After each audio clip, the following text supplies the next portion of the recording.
Here we go. We will now sing our opening hymn, number 1003, Where Do We Come From?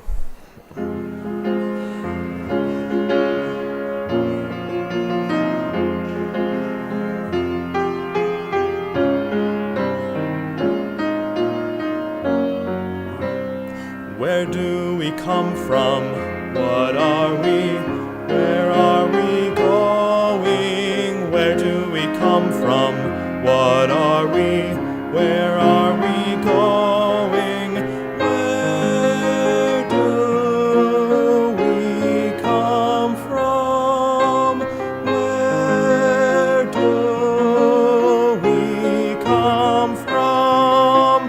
Mystery, mystery, life is a riddle and a mystery. Mystery, mystery, life is a riddle and a mystery. Where do we come from? Where are we going? Where do we come from? Where are we going?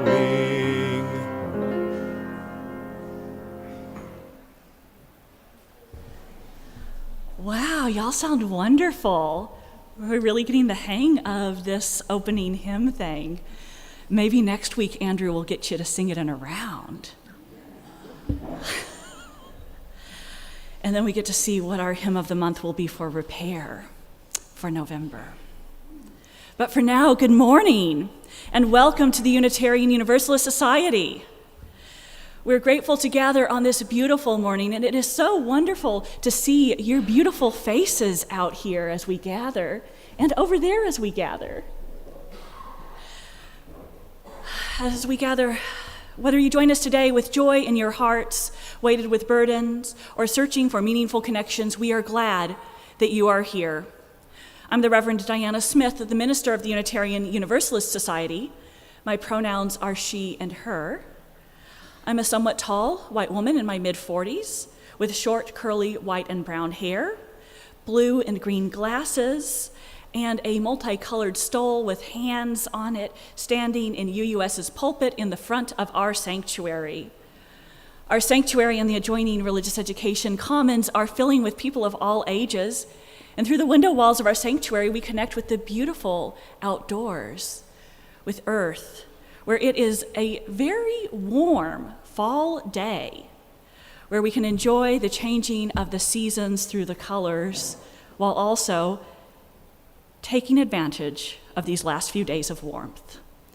As we gather, we give thanks for this land and all who've cared for it over the centuries, particularly the Kickapoo, the Iowa, the Sauk, and the Meskwaki, and the Oceti-Sakowin nations. As people of many ages, genders, races, sexual orientations, classes, abilities, and health statuses, we know how important it is to come together and work together to create a radically welcoming spiritual community. As Unitarian Universalists, our faith expresses our core value of love through how we agree to be together and to support each other. We're guided by the shared principles, sources, and values of our living religious tradition. And this morning, as we welcome new members and continue to explore our October theme of deep listening, we will celebrate and explore our value of transformation, which calls us to adapt in a changing world, and our principle of acceptance of one another and encouragement to spiritual growth in our congregations. Today's worship service is for all ages, followed by all ages religious education. All Ages Sundays are a valuable time for us to attune ourselves to the many ways that we can learn from each other when members and friends of all ages work together. We hope everyone feels welcome to make some noise, move your bodies, and participate as fully as you're able. The nursery will be available for children 5 and under throughout the service. And if you're newer to our congregation, we invite you to talk with a greeter in the atrium after the service to learn more about us. And if you're online, there's a visitor form in the YouTube show notes that will let us connect with you. And our call to worship comes from the Soul Matters team, which writes, "We light this chalice to remember the light within, to know that the hunger we feel inside is an echo of inner wisdom that wants something more for us, for others, and for this weary yet wonderful world.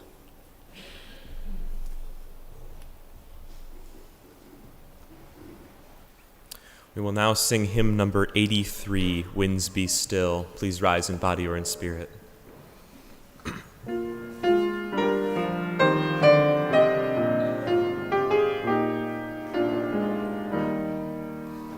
Winds be still, storm clouds pass and silence come. Peace grace this time with harmony.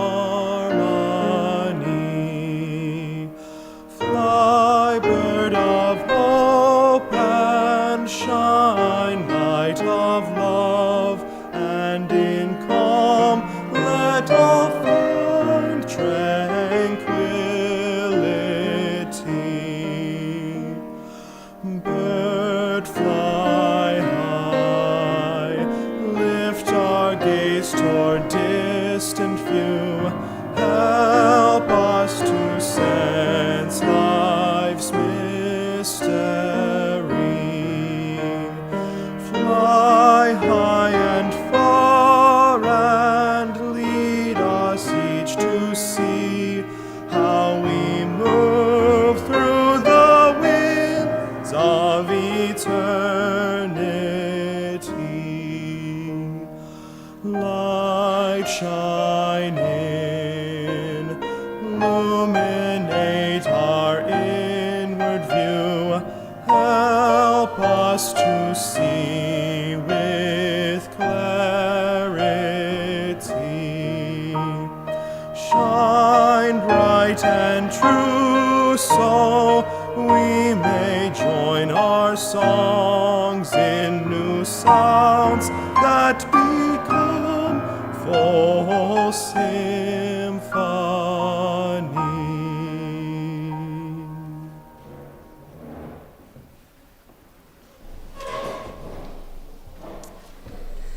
Good morning.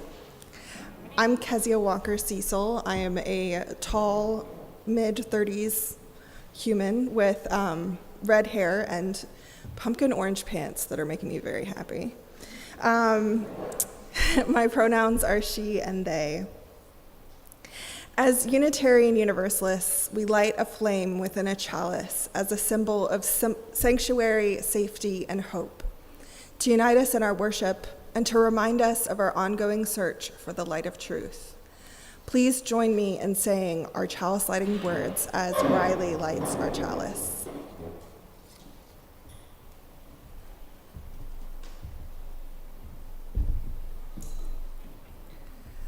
Life is a gift for which we are grateful. We gather in community to celebrate the wonder and mystery of this great gift. So let us now kindle the flame of our liberal religious heritage and renew our covenant of mutual love and care. Love is our doctrine, the quest for truth is our sacrament, and service is our prayer. To dwell together in peace, to seek knowledge in freedom, and to serve those in need.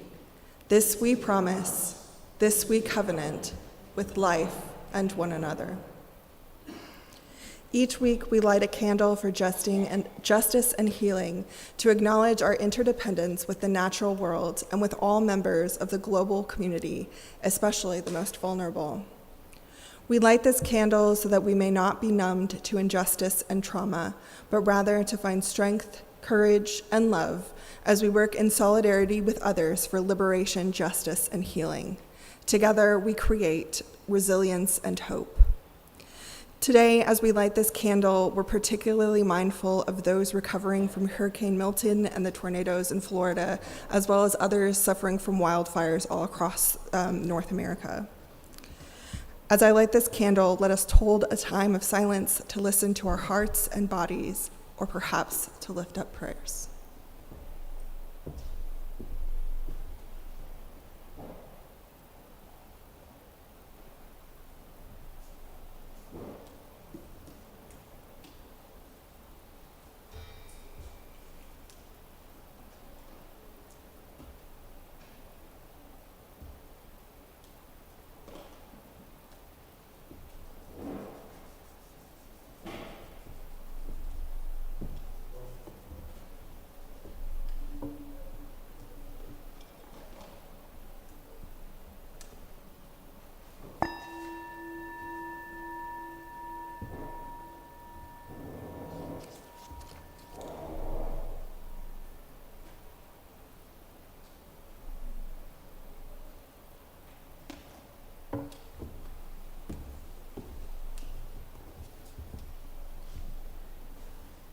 This month, we've been exploring the theme of deep listening.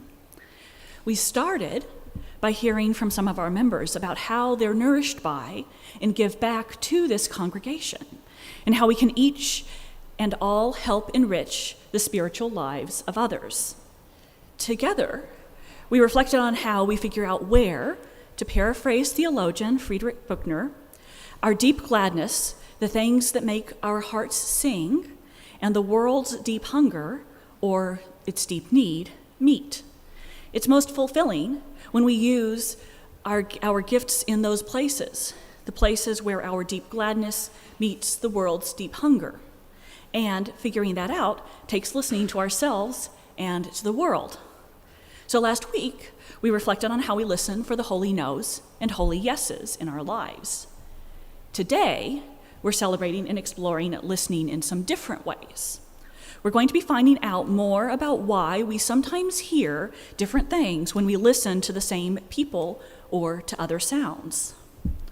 We're also going to find out about what we can learn when we listen to people we don't usually listen to, as well as some of the other gifts that come from listening. We're going to celebrate how we can combine our different ways of listening to be better listeners. And in all of this, we get to celebrate how listening can enrich our relationships, our understanding of the beauty and diversity of the world, and our spiritual lives. Because, as Mr. Rogers said, listening is where love begins. To help us with our journey today, I have some questions I'm going to invite you to think about as we explore listening together. They are, why do we listen? What are some of the things we learn when we listen deeply? How are our brains and the ways that we exist in the world different, and how does that affect how we listen? Now, I know this is a tricky question, but by the ways that we exist in the world, I mean things like our age, our abilities and disabilities, our gender, our ethnicity and race, our sexual orientation, and our socioeconomic class, which is a big way of talking about how much education we have, our jobs, and how financially well off we are. All of these things, as well as many more, affect how we live in the world and how people respond to us. And so, as we explore the topic of listening, I'm inviting you to notice how these things affect how you listen and who you listen to. Now, this might not be something you ever thought of before, but I invite you to hold this question as we explore this service together. And then my final question is, who might we listen to that we don't usually listen to? And what might we learn when we do? And so now, let's listen to some new stuff. Nick?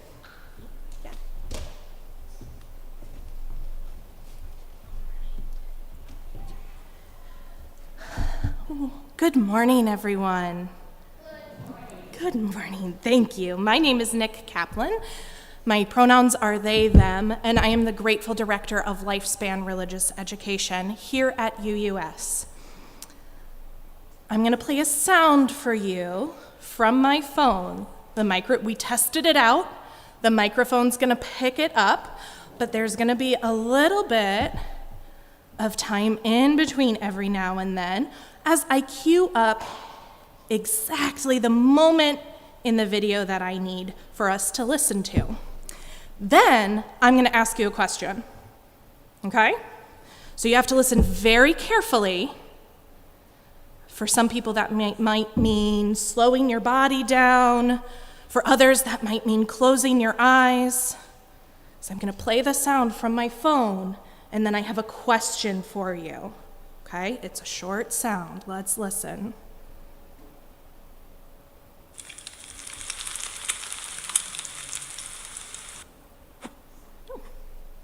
Playing more sounds. Stop playing sounds. All right, that first sound that we heard. Did you hear it? Yeah? Do you think you know my question already? What's my question? What? Yeah, what do you hear? What was that? What do you think? Go ahead.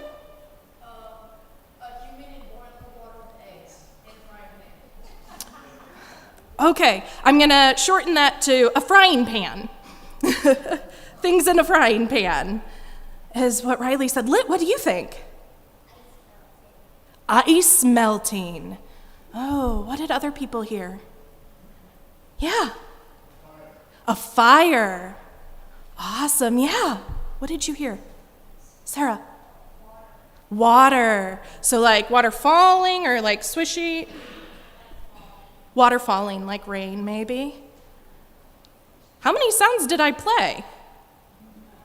One, right? Okay, well, I tried to play one for you, right? One sound, and we had at least 4 different answers, right? So hold on. I'm going to ask you more in a moment. If you spent the morning using a skillet like a frying pan, maybe you heard bacon and eggs. Maybe how do you hear bacon and eggs? That's a really good question. No, sometimes when we stop, things that we don't always think make noise, sometimes are making noise. So we might hear, if you had cooked a big breakfast this morning, maybe that sound, from your perspective, sounded just like your breakfast being made.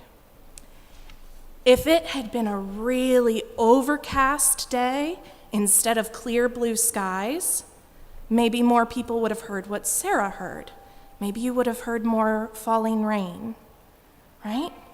Or a waterfall. Our perspective on a situation can change what we're hearing. Because as I said, I only played one sound for you, but we heard so many different things. In this case, that was a skillet, a cast iron skillet with eggs and bacon in it. But it's really cool how our perspective can change.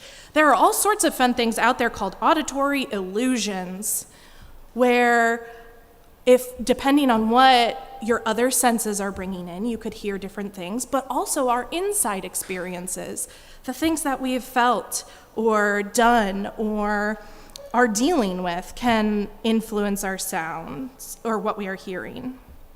So I'm going to play some more for you, and we're going to see if any of them everyone can understand. All right, you ready for the next sound? Yes? All right.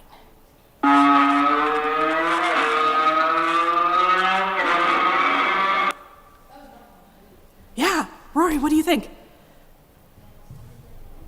It sounded like an engine, like going super fast, like a race car. Did anybody else hear race car from that sound? A few people heard that. Hey, Kezia, did you hear a race car? No. Kezia has a different perspective. Does anybody know what kind of instrument Kezia plays?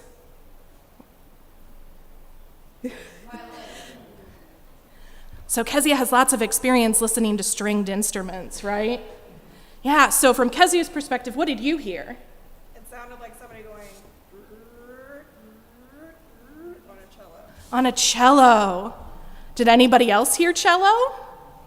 Yeah, so depending on our existence, on the things we've experienced, some people heard a race car, some heard a cello. I bet other people might have even picked up on maybe something different. I'm going to play a new sound for you, okay? I'm not going to play a cow sound. That would be fun, though. All right. How about this one? It was a cello. It was a cello trying to sound like a race car. Look at that. That's called Foley. All right. Let's listen to this one. Oh, that was a really short sound. I'm going to play it again for you. Well, yeah, because that second sound came in super fast. I couldn't pause it, so I'm going to make sure. All right, ready? It goes so fast. What do we think? Yeah.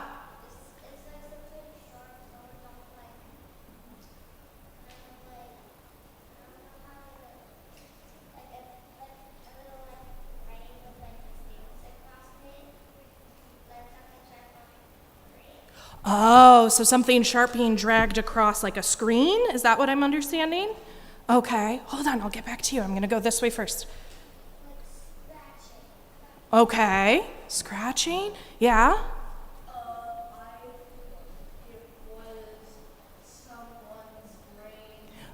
Riley. All right. How about you, Rory?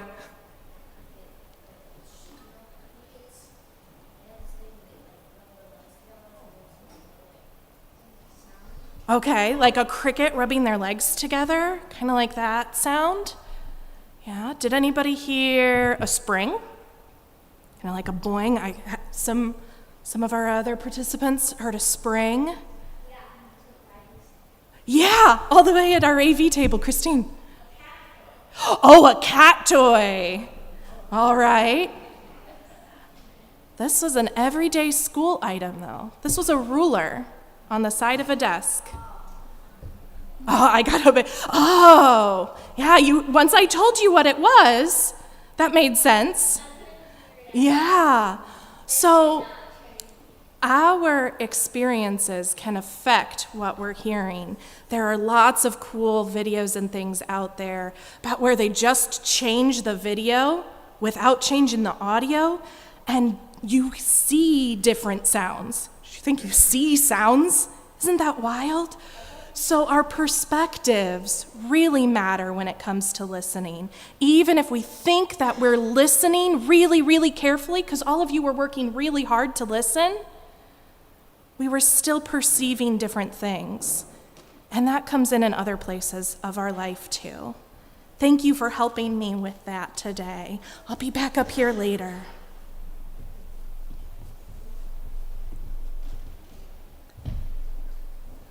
Thanks, Nick. Now I have a reading for you from Reverend Howard Thurman, who wrote, "How good it is to center down, to sit quietly and see one's self pass by. The streets of our minds seethe with endless traffic. Our spirits resound with clashings, with noisy silences, while something deep within hungers and thirsts for the still moment and the resting lull. The question persists, what are we doing with our lives? What are the motives that order our days? What is the end of our doings? Where are we trying to go? Over and over the questions beat in upon the waiting moment. As we listen, floating up through all the jangling echoes of our turbulence, there is a sound of another kind, a deeper note which only the stillness of the heart makes clear. It moves directly to the core of our being. Our questions are answered, our spirits refreshed, and we move back into the traffic of our daily round with the peace of the eternal in our step." I love being able to listen deeply to myself, to other people, to the earth, and the creatures that we share this world with. When I listen deeply to myself, I'm able to hear what Reverend Howard Thurman calls that deeper note, which only the stillness of the heart makes clear. It lets me tap into the core of my being, and in doing so, connect with deeper truth. Sometimes, when deep in meditation, listening to myself, I've experienced an overwhelming sense of deep connection with everything. I also love being able to listen deeply to other people, quieting my own mind to join with someone else to listen past the edges of speech into understanding, to help someone share their truth and witness it, or simply to learn about a different way of being in the world is an amazing gift to me. It is wonderful to be able to try to understand new things and different experiences and to connect. I know that some of this sense of wonder, peace, and connection that I get from deep listening comes from the basic ways that my mind and spirit were created. They're innate. But I also know that some of it comes from 25 years of almost daily meditation, as well as more than 3 decades of training in listening. And then more recently, cognitive rehab to heal my brain from long COVID. I know that these practices have changed my brain. It's fascinating to look at the differences in brain scans of people who meditate daily, who engage in deep listening with other people regularly, or who have experienced and healed from neurological trauma. Our brains change and grow in different ways in response to each of these things, making different types of connections. One of the things I love the most about deep listening is learning about the many different ways we help ourselves listen based on the different ways that our minds and our bodies work.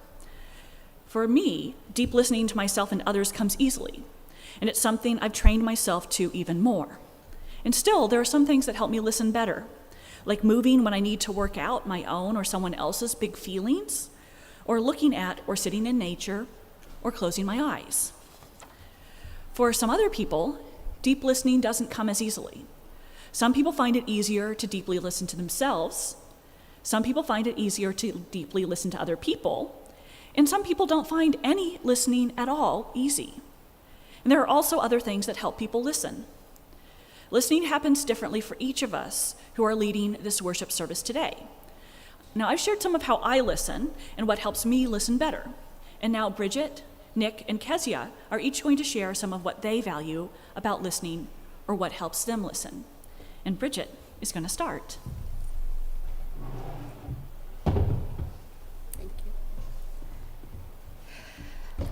My name is Bridget Laughlin. I use she, her pronouns. I am a short, fat, middle-aged woman with long brown hair, and I'm wearing a dark green dress.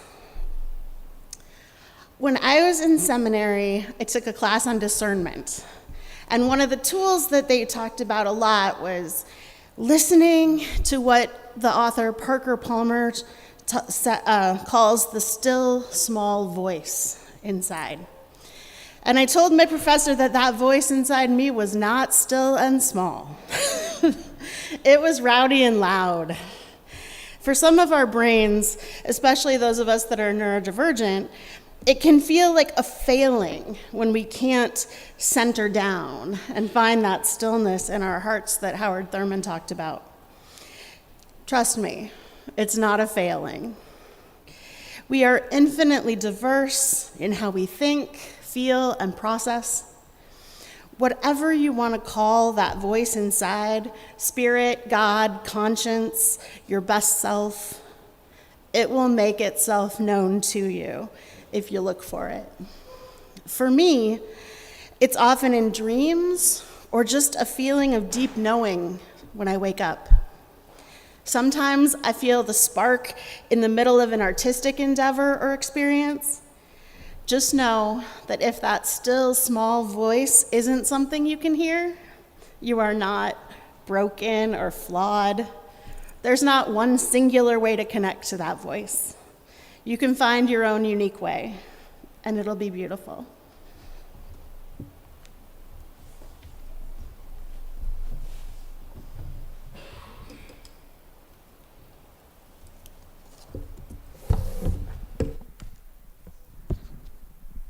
Hi.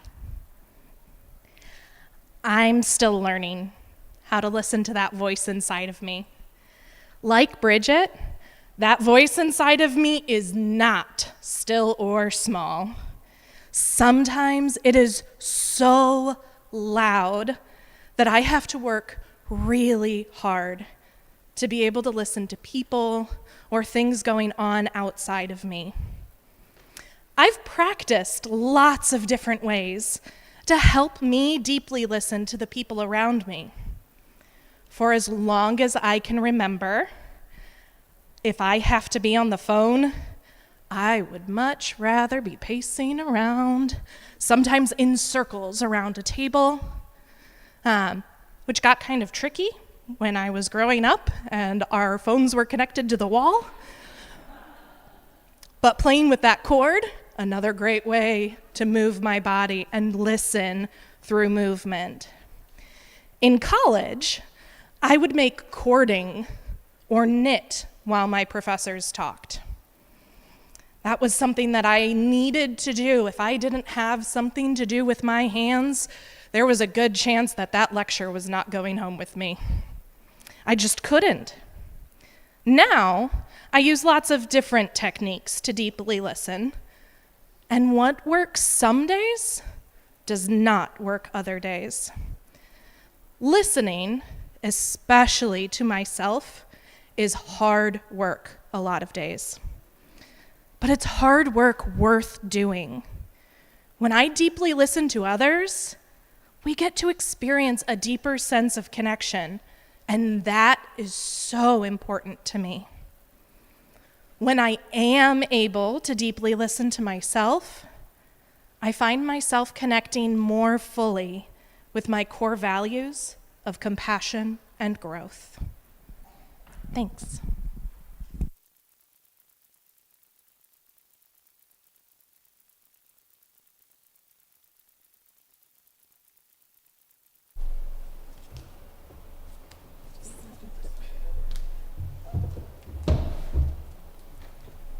Sorry. Growing up, I had a lot of practice in sitting still and listening. Church services, music recitals, symphony concerts. There were a lot of expectations of what it looks like to be respectful and attentive. Make eye contact, don't fidget, give the speaker your undivided attention. As I got older, I realized that forcing myself into this appearance of attentiveness actually made it harder for me to listen. Am I sitting still enough? Does my face look like I'm interested? Am I staring too much? That's not great for creating connection. Then I realized that for me, listening is easier when I'm side by side with somebody instead of facing them head on. I connect with my partner on long road trips or walks around our neighborhood. The best conversations I have with my dad are early on holiday mornings while we're both putting together the turkey and the stuffing for the big meal later. I've also learned that when listening to myself, I have to come at it a little bit sideways instead of staring my soul deep in the eyes. Settling into my body and my thoughts is easier when I have a specific task, grounding myself by labeling things that I can sense in this moment. The repetitive motions of cleaning and chopping vegetables as I prepare food. The ritual of grinding beans and preparing the perfect cup of coffee. I often have to remind myself that deep listening is a practice. This means I'm not always going to get it right, and sometimes I'll need to change the practice to keep it fresh and interesting for my brain. But the more I keep coming back to it and practicing, the easier it will be to slip into that mode of connection and listening to myself, to others, and to the world around me.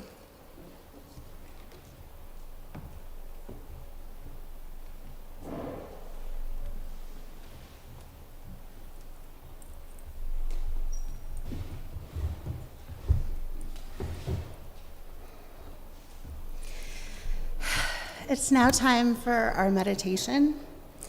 Today we're going to try something a little bit different during our meditation time.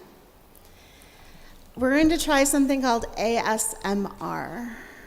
ASMR stands for Autonomous Sensory Meridian Response. It's what they call that tingling or goosebumps that your body produces as it hears or sees specific things. Not everyone experiences ASMR, but for those who do, it can be very relaxing and calming. There have been peer-reviewed studies on ASMR that show health benefits to those who experience it. So today we're going to try a different form of listening meditation. During the next 60 seconds, there will be a video.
Spiritual practice that doesn't usually come naturally to many of us.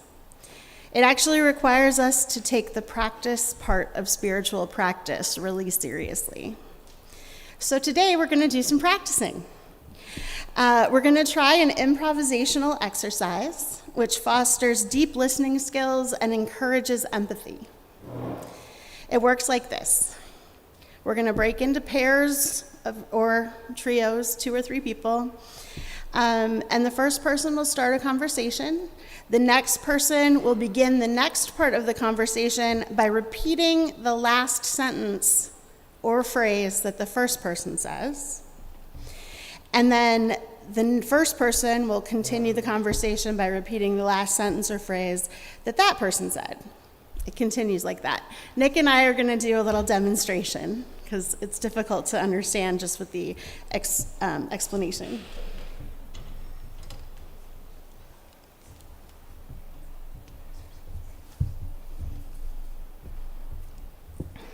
Hey, Nick. Hi. Is it okay? No, There we go. I've been feeling the importance of spending more time with my family lately, but it's really hard because I have so many work obligations. So many work obligations can make it difficult to prioritize other things in life. Creating balance is hard. Creating balance is hard, but blocking out personal care time and family time in my calendar has been helpful, but I could use more strategies. I could use more strategies too. Maybe we could brainstorm some ideas together, like how to reprioritize the way we spend our time according to our values. According to our values, I hadn't thought of reframing it like that. And it goes on. So you just use the last part of the phrase you heard as the first part of the thing you're going to say.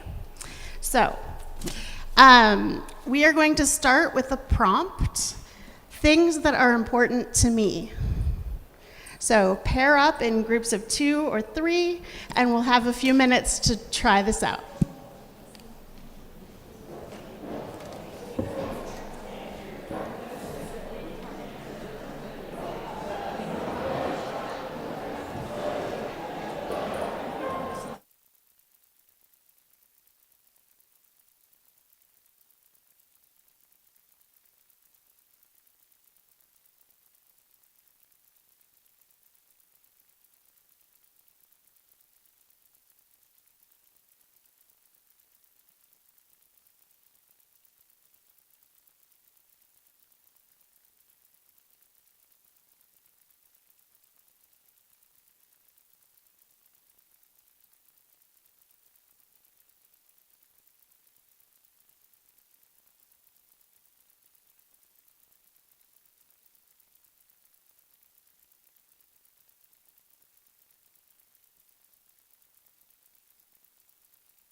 We've got about 30 more seconds.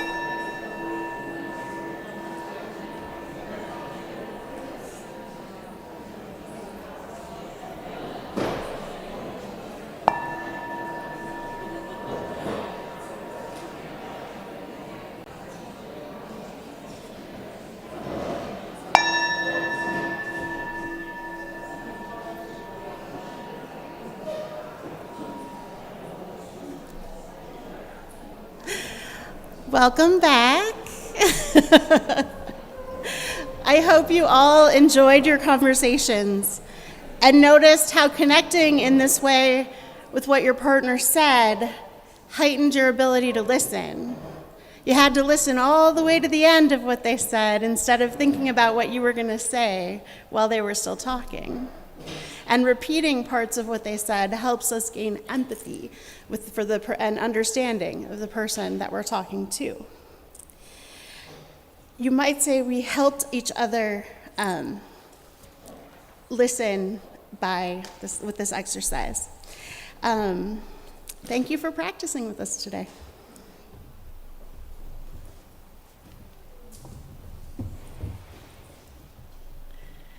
How wonderful that we just got to practice listening and, in doing so, learned more about ourselves and each other. You might say that we helped ourselves and each other lean into our spiritual journeys with curiosity and trust. And that is what we endeavor to do in so many ways and places throughout this congregation. Today, we're celebrating a couple people becoming members of our congregation.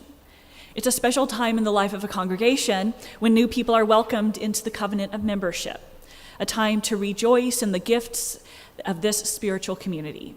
Victoria Hewitt, who is our membership coordinator, and Jeff Wahlberg, president of the Board of Trustees, will join me in leading our new member covenanting ceremony. Victoria and Jeff, will you head up here? Unitarian Universalism is a non-creedal faith. No one needs to assent to a statement of belief in order to find membership with us. Instead, it's our covenants that bind us together. As a covenantal religious community, we're defined by a shared set of values and ways of being that we choose to affirm and promote, which include supporting one another along our diverse spiritual journeys. You could say that being defined by covenant means that Unitarian Universalist congregations are defined by love and the ways that we're always seeking to live love more fully into this world. That's because covenants are a way of saying how we want to be in relationship with each other. They're a way of saying to whom and for what we want to be accountable, how we want to be with one another, and often some of the fundamental principles for our actions. They can also tell us about what we aspire to be together. Our covenants and what we covenant for fundamentally define us as Unitarian Universalists. They give us space to engage in our spiritual work that makes this a congregation. And so, this is a momentous occasion because it gives each of us the opportunity to renew our own commitments to living the covenant to the fullest and best that we can. Victoria? Good morning. I am Victoria Hewitt. My pronouns are she, her, and I am your membership coordinator here at UUS. Each of the people that we are celebrating this morning have taken the time and care to learn about Unitarian Universalism and this congregation. They have attended sessions to learn the history and values of Unitarian Universalism. They have learned about our history, UUS history here in Iowa City and in general, and about the variety of groups and opportunities that we offer. And they have attended a Pathways to Membership orientation, selected activities that were meaningful for each of them to learn about and engage with UUS. And they've heard the importance of supporting our congregation with their time, energy, and financial resources. Each person has affirmed our values, our covenant of right relations, and said yes to the call of our mission to serve one another and the world. Each understands that our faith is a lifetime search for truth and meaning, and that joining this congregation affirms a willingness to continue to grow as people, both emotionally and spiritually. When each of them signs the membership book, they are committing to the principles of Unitarian Universalism and to the values, mission, and vision of this congregation. I'll now call our new members' names, and I'll invite them to come forward, signing the membership book as they hear their name. Cynthia Crawford.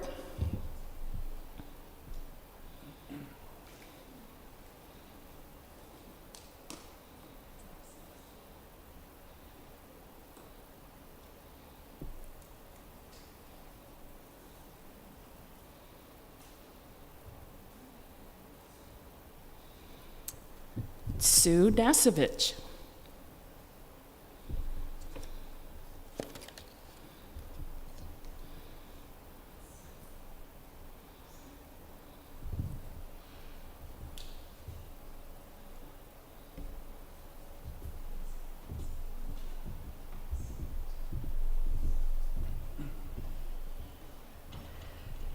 Cynthia and Sue, may this year be your religious and spiritual home, and may you be woven into the intricate fabric of this community's life together. Here you'll be cared for and will be asked to care for others. We welcome your presence among us and ask you to join us in the life and mission of this congregation. In the presence of those gathered with us here, I now ask you to state your intentions. Will you travel together with us in a covenant of mutual care and love? Help us be a welcoming and inclusive community and share in the joys and responsibilities of membership? Please say, we will. And will each of you join us? And that's great, Riley. I'm glad you're joining us too. Awesome! I love that. Will each one of you join us joyfully and as fully as you're able in our shared ministry of serving others as we seek to be a welcoming and spiritually diverse home, a place where we act on our values to honor the earth, advocate for racial and social justice, foster deep connections, and embrace the ongoing quest for meaning? Please say, we will.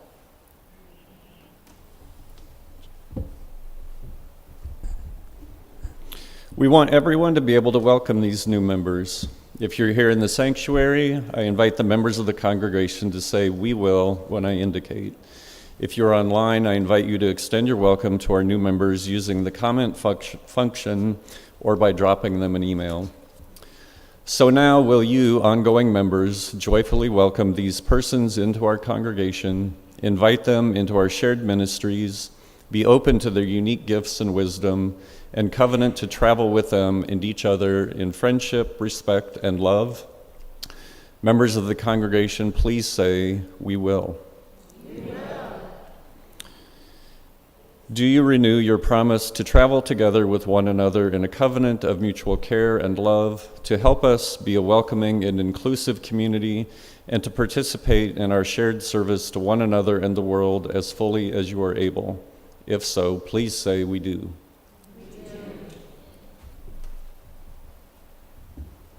Sue and Cynthia, joining the Unitarian Universalist Society is a powerful and transforming event in your life.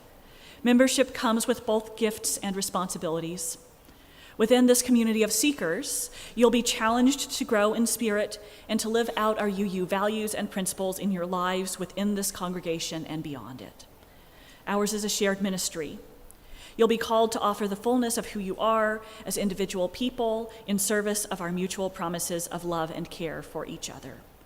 Our deep hope is that you will open your hearts to accept the gifts of spiritual community and know that you do not journey alone. As we end this ceremony, as a symbol of light you bring to this community, we'll invite you to one at a time light a candle. After that, in honor of signing the membership book, you'll receive a rose of friendship. Like life and like the rose, the journey of spiritual community may be thorny at times, and our hope is that your journey among us will unfold as sweetly as the petals of a rose. We're glad you've chosen to make your spiritual home with us. Welcome. Please light your candle and receive your gifts.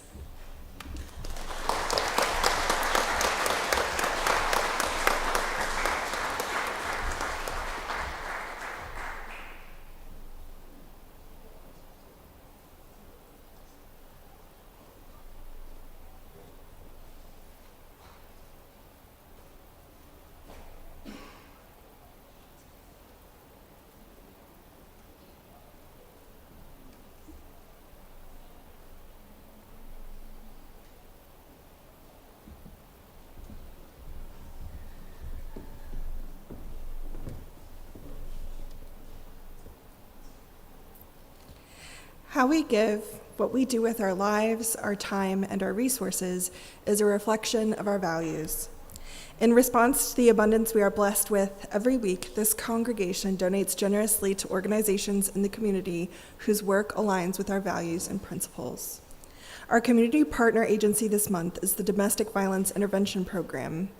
Allie Tippie is here to tell us about DVIP.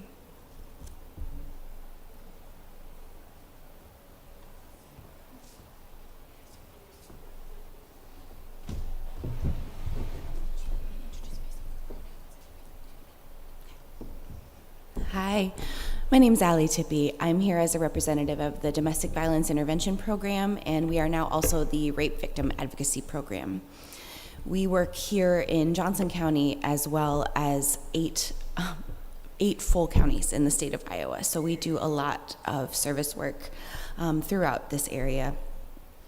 One of the exciting things for our agency at this time is that we are opening our new emergency shelter. We are doubling our capacity to serve victim survivors in this community and in our entire service region, which is really incredible in terms of what we can do to support people who are fleeing violence but also need us in a more long-term capacity with housing and other needs. Additionally, I introduced myself as not only DVIP representative, but we are also now the Rape Victim Advocacy Program. We absorbed the services of another program that was with the University of Iowa for over 50 years, and we are now offering sexual assault services as well. So we are serving victims of sexual violence, and we continuously grow as an agency with these new services, but this has really brought us to a point where our advocates are training and everyone is dual trained now. It's a very exciting time, but it's also brought about many of new challenges. So we greatly appreciate that you have welcomed us today. I was really touched by being here today when you were all talking about listening. Listening is the cornerstone of advocacy work. Listening and believing survivors. And so I'm grateful to have been here today while listening was at the forefront of the conversation. So thank you all for having me, and please feel free. And in addition to the many hats that I wear at DVIP, we all wear quite a few. I've been with the agency since 2017, so many hats over the years. But I also work as our volunteer coordinator among my many other positions. So if that's something any of you have interest in, please feel free to reach out. And thank you so much.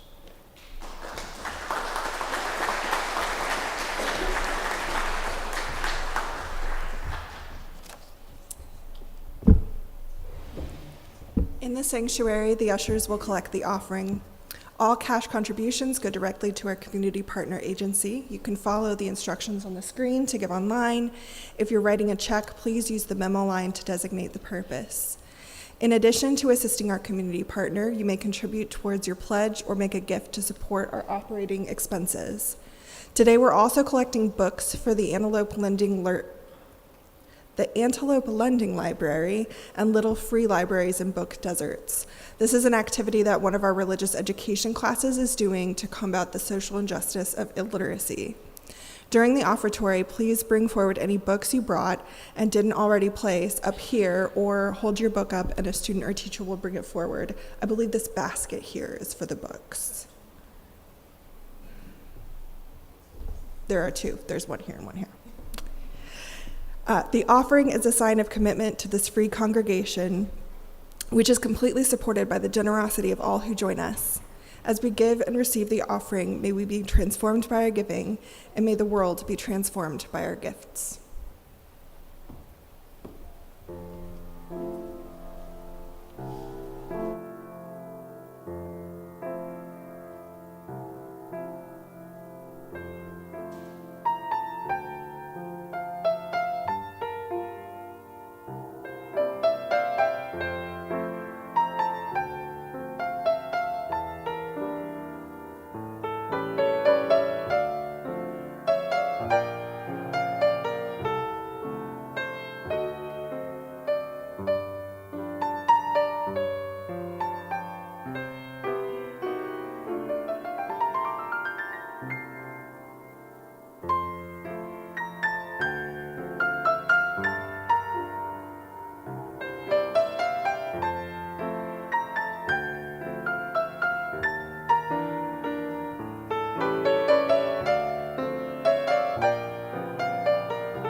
Nurturing gratitude and how we understand and express interdependence is part of how we live into our Unitarian Universalist faith.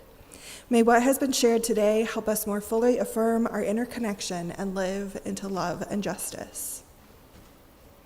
Immediately after the main worship services on All Ages Sundays, we have All Ages Religious Education. There are several activities to choose from that engage participants in the theme for the month. This month, that theme is deep listening. This month, there will also be an activity to support the elements of UU class and their social justice project. After service this month, you can help our friends from Antelope Lending Library sort the book donations, and there are table topics at the tables in the fellowship hall to practice listening deeply. And now Andrew will lead us in our final hymn. We will now sing our closing hymn for today, number 112, Do You Hear? Do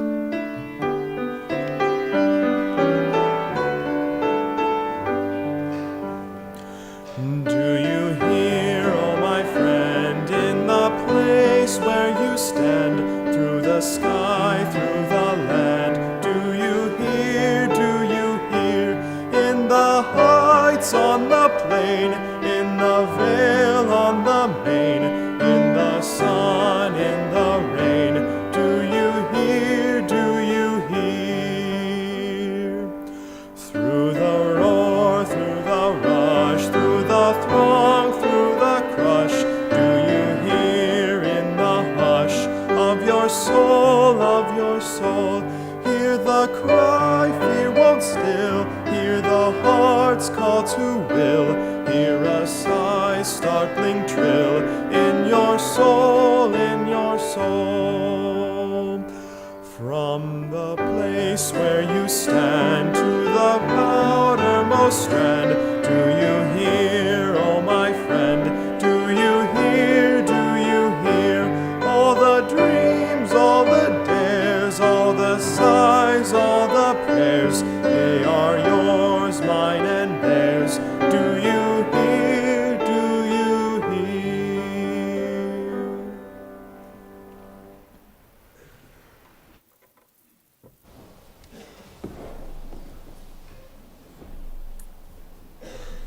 Please join me in the words for extinguishing our chalice.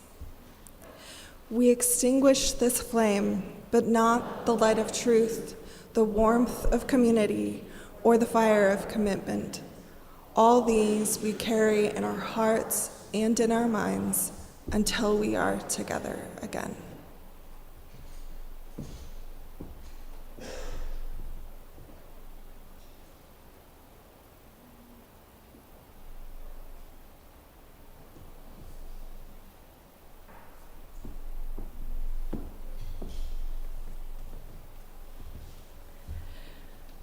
As you go out into the world this day and this week, may you go listening.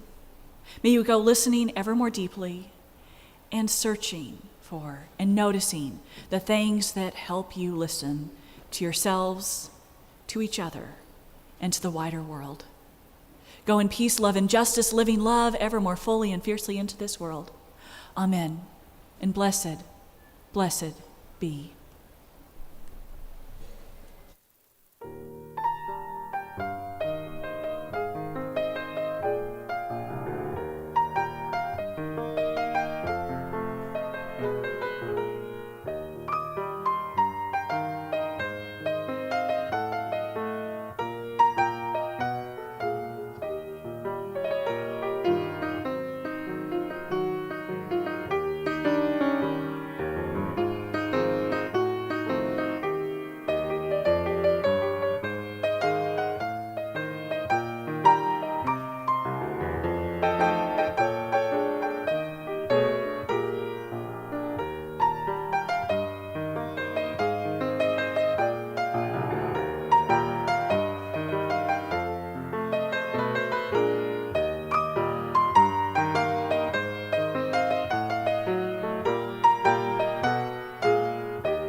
of using